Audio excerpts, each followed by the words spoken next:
দিন যা ঘোষণা করেছিলাম তারপর যে আসনগুলো এখন আমরা ঘোষণা করছি তার কয়েকটা হচ্ছে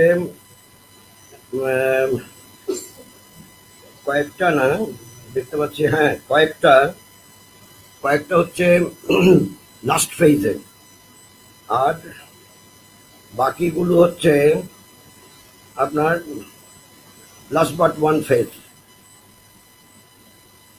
এই হচ্ছে আমরা আজকে ঘোষণা করছি ব্যারেকপুর 15 নম্বর লোকসভা কেন্দ্র, সিপিআইএম দেবদূত ঘোষ। 17 নম্বর লোকসভা কেন্দ্র, বারাসাত, এআইএফবি প্রবীর ঘোষ। 18 নম্বর বসিরহাট, সিপিআইএম নিরাপদ সর্দার। 21 নম্বর আমি 17 নম্বর বারাসাত বলেছি, এআইএফবি প্রবীর ঘোষ হয়েছে। 18 নম্বর বসিরহাট, সিপিআইএম নিরাপদ সর্দার হয়েছে। 21 number Diamond Harbour, Pratikur Rahaman. 32 number Ghatal parliamentary constituency, CPI Tapan Ganguly. এখন এর মধ্যে ব্যারেকপুরে দেবদূত ঘোষ নতুন ক্যান্ডিডেট, বারাসাতে প্রবীর ঘোষ নতুন ক্যান্ডিডেট, বসিরহাটে নিরাপদ সর্দার নতুন ক্যান্ডিডেট, ডায়মন্ড হারবারে প্রতিকুর রহমান নতুন ক্যান্ডিডেট, ঘাটাল তপন গাঙ্গুলি পুরনো ক্যান্ডিডেট। এই হচ্ছে আজকের ঘোষণা। এখন বাকি বিষয় হচ্ছে, আমরা এবার 18তম লোকসভা নির্বাচনে পশ্চিমবাংলায় যে বাইনারি পলিটিক্স চলছে, তৃণমূল বিজেপি আর বিজেপি তৃণমূল, তার বিরুদ্ধে একটা, যারাই তৃণমূল এবং বিজেপির বিরুদ্ধে লড়াই করতে চান তাদের সবার মিলিত একটা আমরা মঞ্চ তৈরি করার কথা ভেবেই অগ্রসর হয়েছিলাম আসন সমঝোতার ভিত্তিতে। এখন সেই কাজ করতে যে আমাদের অনেক সময় লেগেছে, আমাদের ইচ্ছা অনুযায়ী বা ভাবনা অনুযায়ী সব যে কার্যকরীভাবে রূপায়িত হবে তা তো হয় না। আমরা সেই জন্য প্রথম আমরা এসইউসির সঙ্গে কথা বলি। এসইউসি ইলেকট্রাল পলিটিক্সে বামেদের সঙ্গে করবে না, এটা ওদের ঘোষিত সিদ্ধান্ত। দেন আমরা কথা বলি সিপিআইএম এর লিবারেশনের সঙ্গে, অনেকদিন আগেই কথা বলি। তারা পরবর্তীতে জানায় যে তারা কিছু সিটে প্রতিদ্বন্দ্বিতা করবে, আর যেগুলোতে করবে না সেখানে এই বামপন্থীদের যে যুগ্ম একটা বোঝাপড়ার ভিত্তিতে প্রয়াস, তাকে সমর্থন করবে। আর আমরা আমাদের সঙ্গে এই নতুন তৈরি হওয়া আইএসএফ, তার সঙ্গে বোঝাপড়া করতে চেয়েছিলাম, কিন্তু আইএসএফ তাদের সঙ্গে একাধিকবার বৈঠক হয়েছে, আবার একাধিকবার বৈঠক ডাকা হয়েছে বৈঠকের কথা বলা হয়েছে, খবর দেওয়া হয়েছে, আসেনি। এমনকি ওদের নেতৃত্বের সঙ্গে যোগাযোগ করেও বলা হয়েছে, লোকমাধ্যমে বলা হয়েছে যে আমরা কথা বলতে চাই, আসেনি। তারপর গতকাল তারা একটা তালিকা প্রকাশ করেছে, তাদের সঙ্গে আসন নিয়ে কথা হচ্ছিল। যখন শুরুটা হয় তখনই তারা অনেক আসনের কথা বলে, মানে অনেক আসন, তো এটা তো লোকসভার নির্বাচন, 42টা কেন্দ্র। তারপর তারা একটু মনক্ষুণ্ণ হয় যখন তারা বলে যে 7টা 8টা আসনে লড়াই করবে, তখন তারা মনক্ষুণ্ণ হয় যে যখন বলি 7টা 8টা আসন, মানে 8টা আসন হলে কটা বিধানসভা ক্ষেত্র, সেটা বুঝতেই পারছেন আপনারা, 56টা। এখন সেই 56টা বিধানসভা কেন্দ্র তারা ম্যান করবে, এটা তো বুঝে উঠতে পারছি না। 56টা বিধানসভা কেন্দ্র ম্যান করা এটা খুবই কঠিন ব্যাপার, কারণ এক একটা বুথ এলাকায়, মানে এক একটা বিধানসভা ক্ষেত্রে যত বুথ থাকে তাতে দেখা যায় যে খুব কম বুথ আছে, সেটা হয়তো 100-200 বা 150, আর বেশি না, 100-200 না, 100-150, আর না হলে প্রায় 200-র কাছাকাছি। দেখা যায় যে যে মানে 7টা ইন্টু 7 করলে দাঁড়ায় হচ্ছে যে প্রায় 1,500-এর মতো, কম বেশি 1,500-এর মতো একটা বিধানসভা, একটা লোকসভা কেন্দ্রে বুথ ম্যান করতে হবে। আর যদি 1,500-ও ধরে নিই, যদি কম করে 2জন করে ধরে নিই, তাহলে 3,000। 3,000 মানে হচ্ছে ডিউটিতে ঢুকবে, শেষ করে বেরোবে, 3,000। এসব কোনো মূল্য নেই। যাই হোক, তারপর আলোচনা হয়, আলোচনা হয়ে যখন তারা বুঝতে পারে যে ব্যাপক আসন হবে না, তখন তারা হয়তো টার্ন আপ করেনি। কিন্তু গতকাল মিডিয়াতে তারা বলেছেন আমাদের সঙ্গে বামেদের যে বোঝাপড়া হলো না, তার জন্য দায় এবং দায়িত্ব নিতে হবে বামেদেরই। কি করে বামেদের দায়িত্ব পড়ে? যদি আলোচনাগুলোতে আসে, আর এমনও হয়েছে আলোচনা আছে 4টের সময়, এসছে 5টার সময়, মানে আমরা তো অভ্যস্ত নই, আমি জানি না অন্য কারা অভ্যস্ত আছে। আমরা বাইল্যাটারাল টক্স তো করি, 3টের সময় থাকলে যাতায়াতের ব্যাপার একটু সমস্যা হয়ে যেতে পারে, তার জন্য সেটা 3:15, 3:20 হতে পারে, তাই তো, আমাদের তো তাই হয়। কিন্তু যদি 4টের সময় ব্যবস্থা, মানে সভা ডাকা থাকে, আলোচনা সভা, সে যদি 5টায় হয়, তাহলে তো মানুষের সব কাজকর্ম কিছুই করা যাবে না, বেকার বসে থাকতে হবে। যাই হোক, আমি এই জন্য কথাটা বলছি যে আন্তরিকতা ছিল কি না সেটা বুঝতে পারছি না, সেই জন্যই বলছি। আর আন্তরিকতা না থাকার জন্যই তারা কি এরকম একটা আমাদের ওপর দায় চাপিয়ে দিলেন, আমরাই দায়ী? না, আমরা ঠিক দায়ী না। আমরা বাস্তব ভিত্তি বিচার করে চলতে চাই, তো সেটাই আমাদের সমস্যা। আমরা গ্রাউন্ড জিরো পজিশনটা বুঝতে চাই, আর তদনুযায়ী আমাদের কর্মসূচি নিতে চাই। আমরা রাজনীতি করি, আমার ক্ষেত্রে তো সমস্যা আরো বেশি। আমি 1957 সাল থেকে নির্বাচনী কাজে যুক্ত আছি। এখানে কারোরই তখন জন্ম হয়নি, যারা এখানে বসে আছেন 57 সালে কারোরই জন্ম হয়নি।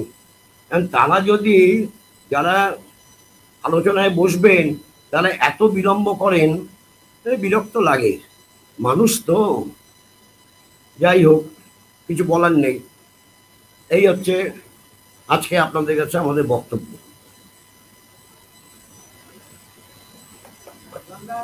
এটা কি শুধুমাত্র এত আসন পাবে না বলে তারা সরে গেলেন, নাকি আপনারা মনে করছেন যে এর পেছনে অন্য কোনো রাজনৈতিক অভিযোগী আছে, অন্য কোনো রাজনৈতিক দলের সঙ্গে তারা আলাপ আলোচনা চালিয়েছে, যে কারণে তাদের একটা অ্যাবসার্ড দাবি করে নিজেদেরকে এইভাবে সরিয়ে দেবে?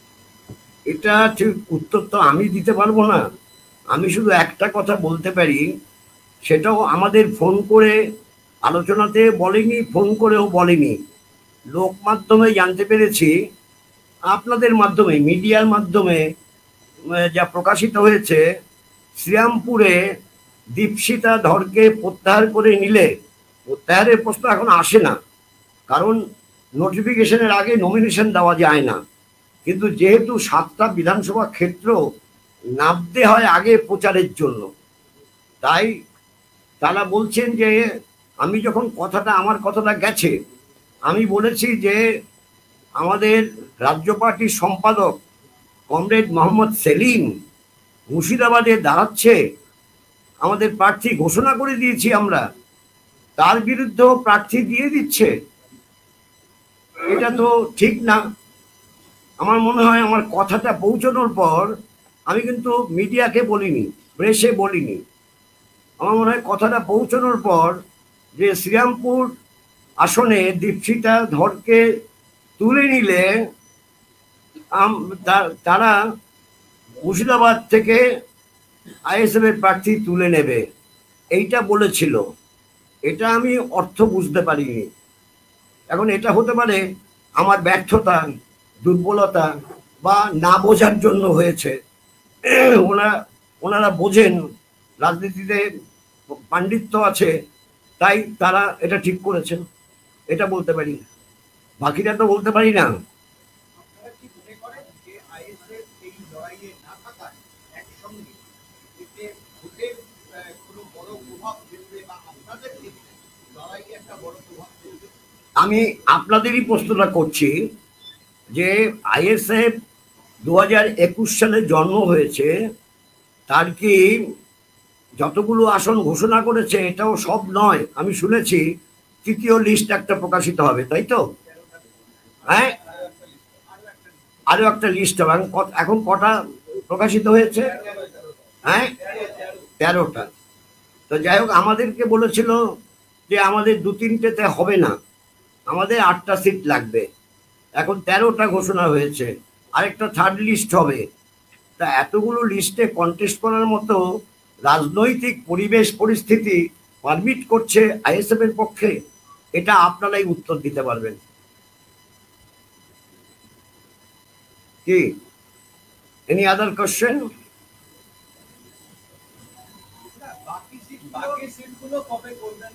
বাকি সিটগুলো নয়, বাকি তো 2টো সিট থাকছে। হ্যাঁ, পুরুলিয়াতে আমরা তো পুরুলিয়াতে বামফ্রন্ট তো কন্টেস্ট করছে না। হ্যাঁ, কংগ্রেস করবে।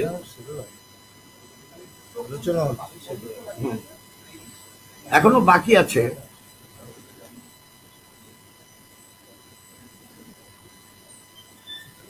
এই তো।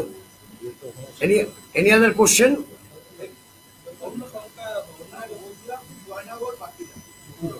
হ্যাঁ, মথুরাপুর, জয়নগর বাকি রইল, এই 2টো বাকি রইল। এখনো পর্যন্ত যে অবস্থা দেখা যাচ্ছে তাতে কেন্দ্রীয় বাহিনী অপকুল। প্রথম দফার ক্ষেত্রে শান্তিপূর্ণ নির্বাচন কেন্দ্রীয় বাহিনী ছাড়া এ রাজ্যে করা যাবে? এখন এ রাজ্য সরকার যদি নির্বাচনটা শান্তিপূর্ণ করতে না চায়, কেন্দ্রীয় বাহিনী বেশি থাকলেও করতে পারে, কম থাকলেও করতে পারে।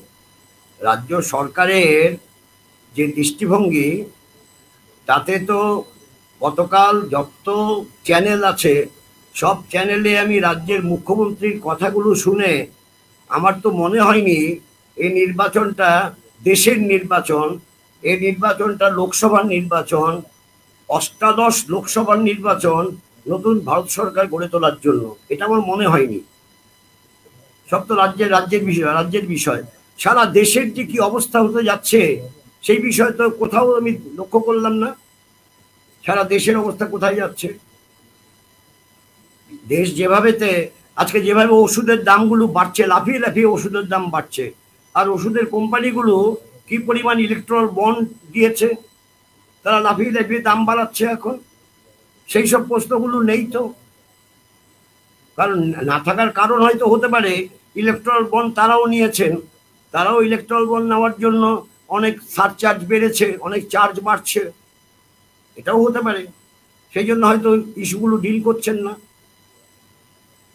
পরিযায়ী শ্রমিকদের বিষয়টা একেবারেই আসছে না। কেউ বলে যে 70 লক্ষ পরিযায়ী শ্রমিক, কেউ বলে 1,20,00,000 পরিযায়ী শ্রমিক। পশ্চিমবঙ্গের কি এতই খারাপ দশা হলো কেন যে প্রায় কোটি পরিযায়ী শ্রমিক হতে হচ্ছে? কাজ নেই, সারা দেশে কাজ নেই। আজকে ভারতের যে অবস্থা হয়েছে, কথাগুলো একদম বলছে না যে ভারতের যে অবস্থা হয়েছে আজকে 150 বছর আগে যে অসাম্যের বিষয়টা ছিল, ব্রিটিশ শাসনকালীন সময়তে যে অসাম্য ছিল আমাদের ভারতে, জনগণের মধ্যে অর্থনৈতিক অসাম্য, সেই অর্থনৈতিক অসাম্য এখন ব্যাপকভাবে বেড়েছে, বিপুলভাবে বেড়েছে। এবং সেটা তার সেই সময়কার অর্থনৈতিক অসাম্য থেকে অনেক ঊর্ধ্বগামী, গ্রাফটা ঊর্ধ্বগামী। কেন এই অবস্থা হলো?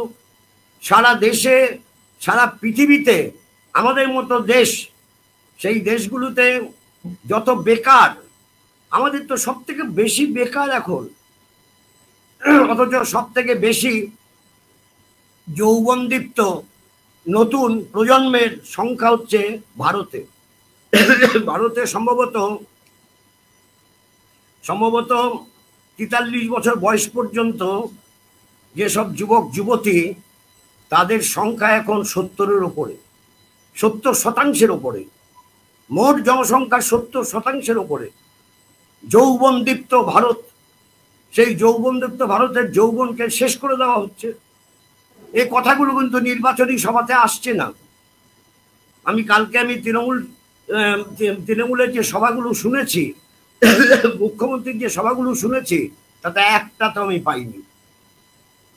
আজও সকালবেলা একটা শুনলাম, তাতেও নেই। শুধু শেখ শাহজাহান, শেখ শাহজাহান আর শেখ শাহজাহান না, শাহজাহানকে আমরাই তো গ্রেপ্তার করেছি।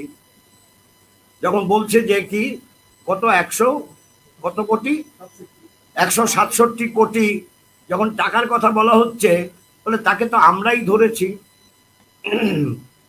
এই তো আবার কাকে ধরেছে 200 কোটি টাকা, কাকে ধরতে পারিনি এখনো, বুঝে বেড়াচ্ছে, সরি। এই তো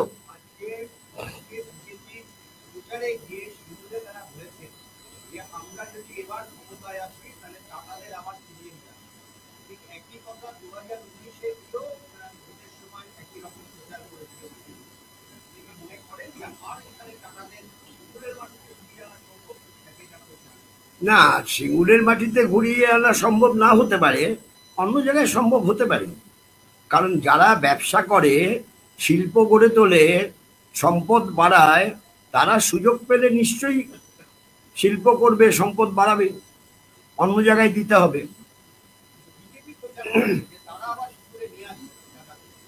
এটা বলতে পারি না তারা কি করে আনবে, আনলে তো শ্রীমতীকে আনতে হবে, রাজ্যের মুখ্যমন্ত্রীকে আনতে হবে। এই তো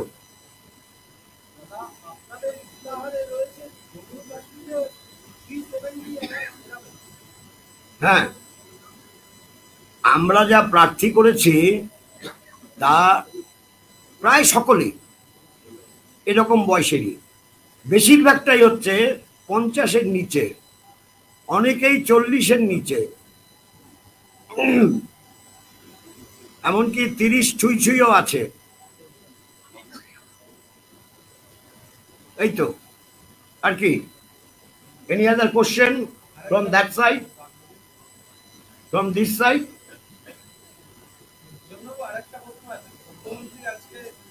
তিনি বলছেন বিচারপতি অভিজিৎ গঙ্গোপাধ্যায়ের উদ্দেশ্যে যে আপনি অনেকে চাকরি পেয়েছেন, এবার জনগণ আপনার চাকরি খাবে, বিচারপতির ভোটে লড়া।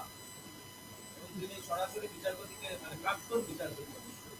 না, উনি যখন বিচারপতি পদ ছেড়ে দিয়েছেন তখন উনি প্রাক্তন বিচারপতি হয়ে গেছেন, ফলে বিচারপতি তো থাকছেন না, উনি প্রাক্তন বিচারপতি। আপনি যখন ছিলেন তখন অনেকের চাকরি খেয়েছেন আপনি। হুম। এখন জনগণ এবার আপনার চাকরি। তা উনি তো চাকরি করছেন না, উনি এখন তো স্বাধীন ব্যক্তি, he is a free man, free citizen of the country.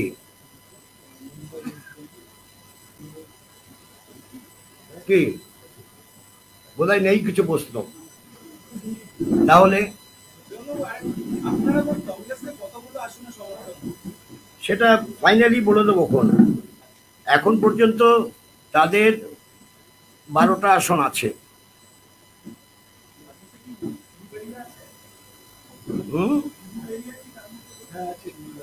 আছে তো, আছে। আপনারা আমাকে যে বাঁকা প্রশ্ন করছিলেন, আপনারা খবর নিয়ে দেখুন কে কোথাকার কি ব্যাপার সেটা দেখুন। ইতিমধ্যেই কেউ কেউ বলছে যে ওয়াসিম MIM এর মানুষও দাঁড়িয়েছে প্রার্থী হয়ে, ISF এর প্রার্থী হয়ে। সেটা আমি জানি না, লোকে বলছে, আমি জানি না সত্য মিথ্যা। আপনারা দেখুন, কারণ আপনারা তো ইনভেস্টিগেটিং জার্নালিজম করেন, আপনারা দেখুন, দায়িত্ব আপনাদের। ওকে, thank you all.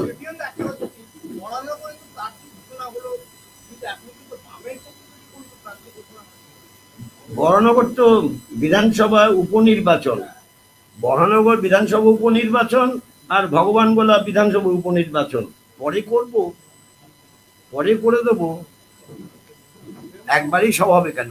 Suvendu Adhikari বলছেন আপনাদের রাজ্য সম্পাদক সম্পর্কে যে তিনি বেছে বেছে মুর্শিদাবাদ নিয়েছেন, কারণ তিনি নিজে সংখ্যালঘু এলাকায় তিনি প্রার্থী হয়েছেন। রাজ্য সম্পাদক সম্পর্কে শুভেন্দু অধিকারী।